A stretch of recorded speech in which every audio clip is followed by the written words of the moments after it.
Faith सही, faith और belief का फर्क आप इस तरह नहीं कर सकते सर।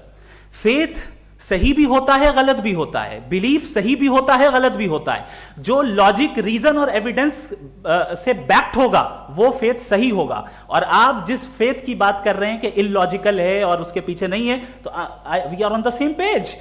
हम नहीं मानते उस फेथ को, जो फेथ ऐसा हो जिसके पीछे कोई लॉजिक ना हो, एविडेंस ना हो, हम नहीं मानते। हम तो उस फेथ के कायल हैं जिसके पीछे लॉजिक हो और एविडेंस हो। तो बिलीफ सही भी होता है, गलत भी होता है, फेथ भी सही होता है और गलत भी होता है। तो आज फेथ और बिलीफ के डिफरेंस पे बात नहीं हो रही है। आज आप चाहे फेथ एक्सेप्ट कर लें या बिलीफ एक्सेप्ट कर लें, आज ये बात होगी कि ट्रूथ क्या है, चाहे ट्रू बिलीफ सही है या ट्रू फेथ सही है, और फॉल्स फेथ क्या है और फॉल्स बिलीफ क्या है, बात इस पे हो रही।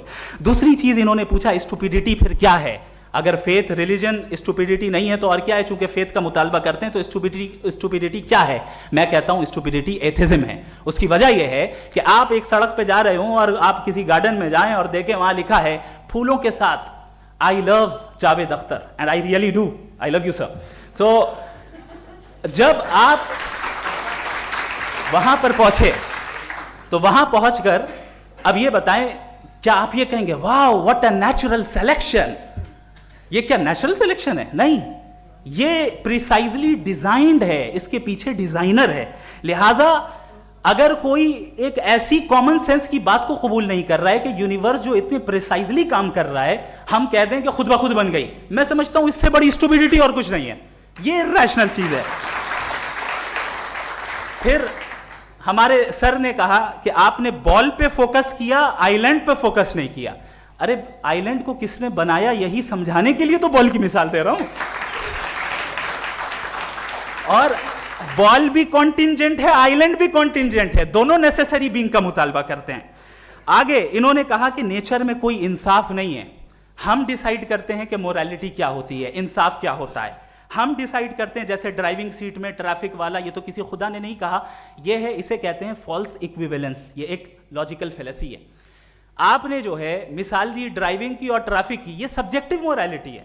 आप सब्जेक्टिव मोरालिटी को मिसाल बनाकर ऑब्जेक्टिव मोरालिटी के ऊपर नहीं थोप सकते। इंसाफ की ऑब्जेक्टिव मोरालिटी। अगर आप ये कहते हैं कि नेचर में इंसाफ नहीं है तो लॉजिकल बात है, रैशनल बात है। इसलिए बहुत सी चीजें ऐसी हैं जो ऑब्जेक्टिवली जो है इविल या गुड हैं, और बहुत सी चीजें ऐसी हैं जो सब्जेक्टिवली हैं। सब्जेक्टिवली जो मोरल होता है या इमोरल होता है, उसको हम सोशल कंसेंसस से या पर्सनल प्रेफरेंस से डिसाइड करते हैं।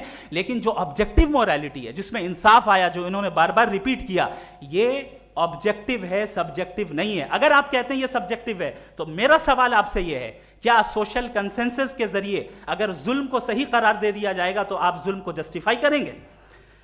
दूसरी चीज इन्होंने ये कहा कि 2 पैक शराब पी लें तो वो उतने पे नहीं रहता, बढ़ जाता है। यही मामला मजहब के साथ है। 2 पैक आप पी लें, बढ़ेगा। तो ये एक ऐसी मिसाल है, इसको कहीं भी फिट कर लें कि आप एथिज्म पे जब फिट करें, जब आप 2 पैक एथिज्म का लेंगे ना, तो वो बढ़ बढ़ के नॉर्थ कोरिया बनेगा। Thank you.